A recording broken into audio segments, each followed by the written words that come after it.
Yes, Arif Hussain. Yes. അല്ല, ഞാൻ ആദ്യമായിട്ട് ചോദിക്കുന്ന ഒറ്റ കാര്യമുള്ളൂ. എന്തിനാണ് ജലീൽ ഇവിടെ സ്വയം വന്നിട്ട് ശത്രുപക്ഷത്താണ്, നമ്മൾ 4 പേര് ഇവിടെ ഒരു വശത്ത്, ജലീൽ മാത്രം മറ്റൊരു വശത്ത് നിന്ന് സ്വയം അവരോധിക്കുന്ന എന്തിനാണെന്നാണ് എനിക്ക് മനസ്സിലാവാത്തത്. കാരണം പുള്ളി തന്നെ പറയുന്നു ഈ സാധനത്തിന് യാതൊരു തരത്തിലും അനുകൂലിക്കേണ്ട കാര്യമില്ല, ഇത് വളരെ മോശപ്പെട്ട പ്രവൃത്തിയാണ് ആ ജിമ്മിൻ്റെ ആൾ ചെയ്തതെന്ന് പുള്ളി പറയുന്നുണ്ടെന്നുണ്ടെങ്കിൽ ഇവിടെ ഇരിക്കുന്ന ബാക്കിയുള്ള എല്ലാ ആളുകളും തന്നെയല്ലേ പറയുന്നത്. അപ്പോൾ ഇവിടെ ആരും ഈ സാധനത്തിന് അതിനോട് യോജിക്കുന്നില്ല, ജലീലും യോജിക്കുന്നില്ല എന്ന് ജലീൽ തന്നെ പറയുന്നു. പിന്നെ എങ്ങനെയാണ് ജലീൽ ശത്രുപക്ഷത്താവുന്നത്?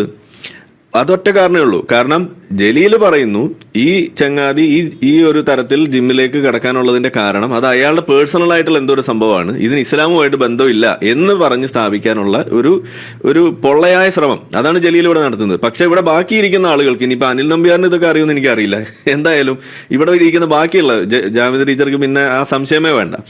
ഈ കാര്യം വളരെ കൃത്യമായിട്ട് ഇവിടെ പറയുന്നത് എങ്ങനെയാണ് അയാൾ ചെയ്തത്. കാരണം ഈ പറയുന്ന ഈ ജിമ്മിന്റെ ഉടമ പറഞ്ഞ കാര്യങ്ങളിൽ അനിസ്ലാമികമായ ഒരു കാര്യം പോലും ഇല്ല. അയാൾ ചെയ്തത് കൃത്യമായ ഇസ്ലാമിന്റെ അടിസ്ഥാനത്തിലുള്ള സാധനമാണ്. അതാണ് ഇവിടെ പറയുന്നത്.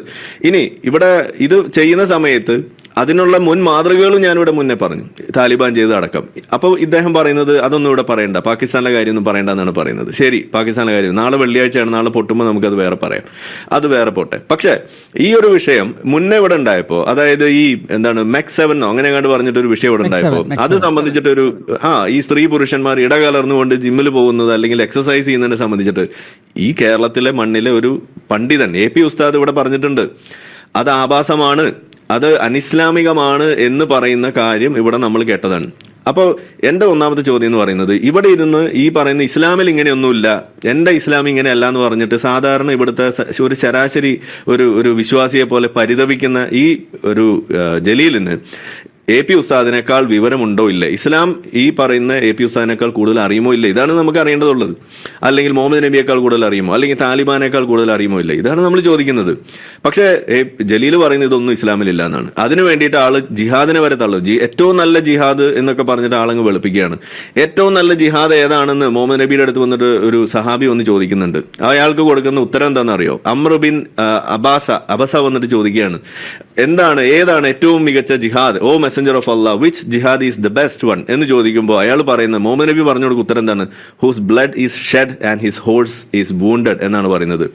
ഞാൻ ജലീലിനോട് ചോദിക്കുന്നത്, ആർക്കാണ് വെള്ളം കോരി കൊടുത്തിട്ട് ചോര വലിക്കുന്ന അവസ്ഥ, കുതിരയ്ക്ക് ഈ പറയുന്ന മുറിവുണ്ടാവുന്ന അവസ്ഥ, അത് ഏത് ജിഹാദായിരിക്കും? ഒന്ന് പറഞ്ഞുതരാം. വെള്ളം കോരി കൊടുക്കുമ്പോഴാണോ അത് സംഭവിക്കുക?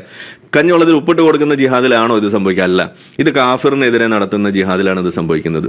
കൃത്യമായിട്ട് ഇസ്ലാമിൽ പഠിക്കുന്നു, ഈ പറയുന്ന ജിഹാദ് എന്ന് പറഞ്ഞു കഴിഞ്ഞാൽ അതിന്റെ ആത്യന്തികമായ ജിഹാദിന്റെ ലക്ഷ്യം എന്ന് പറയുന്നത് വാർ അഗെയിൻസ്റ്റ് ഇൻഫിഡൽസ്. ഇതാണ് പറയുന്നത്. ഇത് കൃത്യമായിട്ട് ഹദീസുകളിലും ഖുർആനിന്റെ തന്നെ സൂക്തങ്ങളിലുള്ള സാധനം. ഈ പറയുന്ന ജലീല് അറബി കോളേജിൽ പോയിട്ട് കൂർക്കം വലിച്ചിരുന്ന് ഉറങ്ങിയതൊന്നും പഠിക്കില്ല, ഇതാണ് പറയുന്നത്. പിന്നെ ഇവിടെ പറഞ്ഞു ഖുർആനിൽ എവിടെയാണ് ഈ വാർ ബൗണ്ടിയെ കുറിച്ച് അല്ലെങ്കിൽ ഈ സാധനത്തെ കുറിച്ച് പറയണെന്ന്? ഖുർആനിൽ ഒരു അധ്യായം തന്നെ അതിനെക്കുറിച്ചല്ലേ സംസാരിക്കുന്നത്. സൂറത്തുൽ അൻഫാലിനെ കുറിച്ച് കേട്ടിട്ടുണ്ടോ? അതിൽ ഏറ്റവും പ്രധാനപ്പെട്ട ഭാഗം എന്താണ്? കൊള്ള മുതൽ എന്നാണ് അതിന്റെ പറയുന്നത്, യുദ്ധം മുതൽ എന്നൊക്കെയാണ് അതിന് വിളിക്കുന്നത്. ഇസ്ലാമിൽ പറയും ആ സാധനത്തെ കുറിച്ച്. എന്തേ ജലീൽ ഉറങ്ങിപ്പോയതാണോ ഈ പറയുന്ന അറബി കോളേജിൽ ഇരിക്കുമ്പോൾ?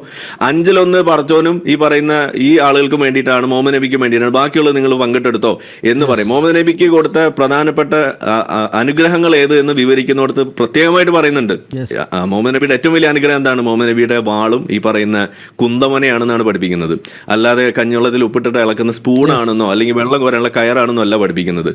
ഇതൊക്കെ എന്തിനാ ഉപയോഗിക്കുന്നത്? ഈ വാളും ഈ കുന്തമനൊക്കെ ആർക്ക് വേണ്ടിയിട്ട് എതിരെയാണ് ഉപയോഗിക്കുന്നത്? നിങ്ങൾ പറയാം, നിങ്ങൾ മദ്രസയിൽ ഇരുന്ന് ഉറങ്ങിയതിന് നമ്മൾ ഉത്തരവാദികളല്ല, നിങ്ങൾ ശരിക്കും പഠിക്കണം. അപ്പോൾ അവിടെ അത് വരുന്നു. അപ്പോൾ AP ഉസ്താദ് അടക്കം താലിബാൻ അടക്കം ഇവിടെ ഇരിക്കുന്ന ആളുകൾ, ഇവിടെ സാധാരണ മുസ്ലിങ്ങളടക്കം ഇതിനെ പിന്തുണയ്ക്കുമ്പോൾ ഈ തരത്തിലുള്ള സാധനങ്ങൾ ഇവിടെ സമൂഹത്തിൽ പ്രശ്നം ഉണ്ടാക്കുമ്പോൾ നമ്മൾ അതിനെ വിളിക്കും പേപ്പട്ടി മതം. ഇനിയും ഞാൻ വിളിക്കും, അതങ്ങനെ തന്നെ വിളിക്കുള്ളൂ. എന്തുകൊണ്ട് വിളിക്കുന്നു എന്ന് ചോദിച്ചു കഴിഞ്ഞാൽ, ഇതേ ഇന്ത്യയിൽ ഈ പറയുന്നത് നിങ്ങൾ ഇവിടെ സനാതന ധർമ്മത്തെ, ഹിന്ദു മതത്തെ ഇവിടെ വലിയ തോതിൽ ഇവിടെ വലിയ സംഭവമായിട്ട് നിങ്ങൾ ഇവിടെ പറഞ്ഞു.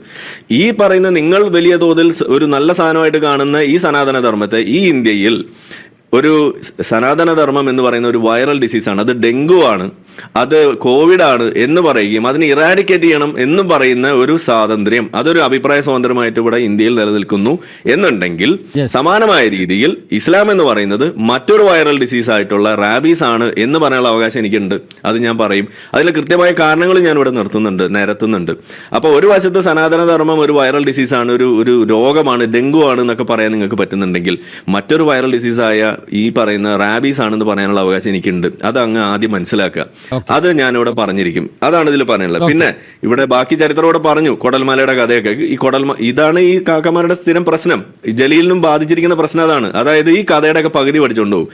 ഒട്ടകത്തിന്റെ കൊടൽമാല ഇട്ട ആളോട് ക്ഷമിച്ചു എന്നാണ് പറയുന്നത്. ഈ പറയുന്ന ആളെ ബദറിൽ പിടിച്ചിട്ട് തല വെട്ടിക്കൊന്ന് അയാളുടെ തല വെട്ടി മാറ്റി കിണറ്റിൽ ഇട്ടിട്ട് എന്നിട്ട് അവിടെ പോയി ശപിച്ച ആളുടെ ചരിത്രം അതും ഇതേ ചരിത്രത്തിലുണ്ട്. ജലീൽ പോയി പഠിക്കണം. മദ്രസയിൽ ഇരുന്ന് ഉറങ്ങിയത് കിട്ടില്ല. ഈ കഥ ഉപയോഗിച്ചിട്ടാണ് ഇവിടുത്തെ പോപ്പുലർ ഫ്രണ്ടുകാരും ഇവിടുത്തെ മറ്റ് ജിഹാദി കൂട്ടങ്ങളും ഇസ്ലാമിലേക്ക് ആളുകളെ ചേർക്കാനും പകരം വീട്ടുന്നതിന്റെ ആ ഒരു മഹത്വം എങ്ങനെ പകരം വീട്ടണം, മുഹമ്മദ് നബി പകരം വീട്ടി കാണിച്ചു തന്ന മാതൃക എന്തെന്ന് പഠിപ്പിക്കാൻ വേണ്ടിയിട്ട് ഈ കഥയാണ് ഉപയോഗിക്കുന്നത്. അല്ലെങ്കിൽ ഇവിടെ മർവാന്റെ കഥ പറഞ്ഞു, അതാണ് അവിടെ പഠിപ്പിക്കുന്നത്. അല്ലെങ്കിൽ ഇതേപോലുള്ള ഓരോ ആളുകളെ കുറിച്ച് പറയുന്നു. ഇതല്ലേ നമ്മളിവിടെ ഇസ്ലാമിലെ ചരിത്രം എന്ന് പറയേണ്ടത്. അപ്പോ ഇങ്ങനെയുള്ള സാധനങ്ങൾ ഉള്ളതുകൊണ്ട് നിങ്ങൾ ചെയ്യേണ്ടത് എന്താണ്? ഏതായാലും ഒരു കാര്യം ഞാൻ നിങ്ങളെ അഭിനന്ദിക്കുന്നു.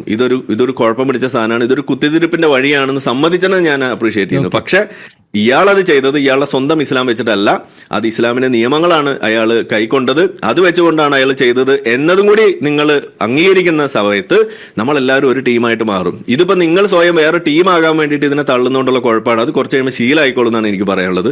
അപ്പൊ അതുകൊണ്ട് കുറച്ചും കൂടി നമ്മൾ ക്ഷമിക്കുകയാണ്. അപ്പൊ ഓൾ ദി ബെസ്റ്റ്. നന്നായിട്ട് പഠിക്കുക. ഇനി പോകുമ്പോൾ മദ്രസയിൽ പോകുമ്പോൾ ഉറങ്ങാതിരിക്കുക, ഉണർന്നിരുന്നതൊക്കെ ചരിത്രമൊക്കെ പഠിക്കാൻ ശ്രമിക്കുക.